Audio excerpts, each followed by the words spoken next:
Good morning to all. 4th class వాళ్ళకి GK class usable plants గురించి నేర్చుకుంటున్నాం. నిన్న 5 సెంటెన్స్ చెప్పి ఆ ప్లాంట్ యొక్క నేమ్ రాసుకున్నాం కదా. ఈరోజు మిగిలిన నేర్చుకుందాము. 6th వన్ చూడండి, పేజ్ నెంబర్ 151లో 6th వన్. నేను ఇక్కడ ఆన్సర్స్ చెప్తున్నాను కదా, మీరు విని మీ బుక్లో కూడా ఈ ఆన్సర్స్ నోట్ చేసుకోండి.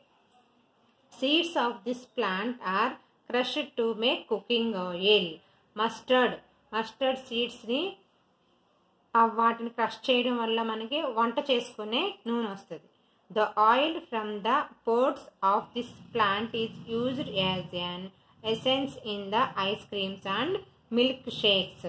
ఈ ప్లాంట్ వల్ల వెనీలా ప్లాంట్ని ఐస్ క్రీమ్స్లో, తర్వాత మిల్క్ షేక్స్లో ఎసెన్స్గా, అంటే దాన్ని ఒక ప్రోడక్ట్గా యూజ్ చేస్తారు. అది యూజ్ చేయడం వల్ల మంచి ఫ్లేవర్ వస్తుంది అనమాట. అది vanilla tree. Next one, this tree produces green fleshy fruit which is rich in vitamin C and is used as hair conditioner. Amla అంటే ఉసిరికాయలు తినడం వల్ల విటమిన్ సి వస్తుంది.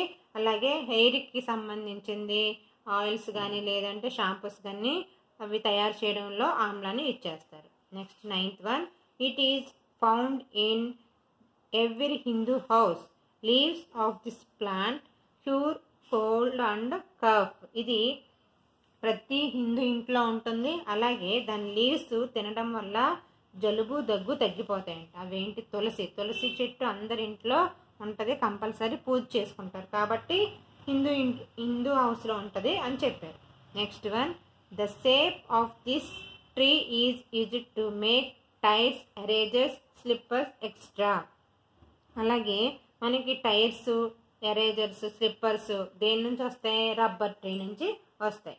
Next one 11th, a blue dye is produced from the leaves of this plant. ఇప్పుడు మనకి చాలా మందికి white hair వచ్చేస్తుంది కదా, ఆ వైట్ హెయిర్ని బ్లూ కానీ బ్రౌన్ కానీ ఇంకా డిఫరెంట్ కలర్స్లో చేంజ్ చేసుకుంటున్నారు.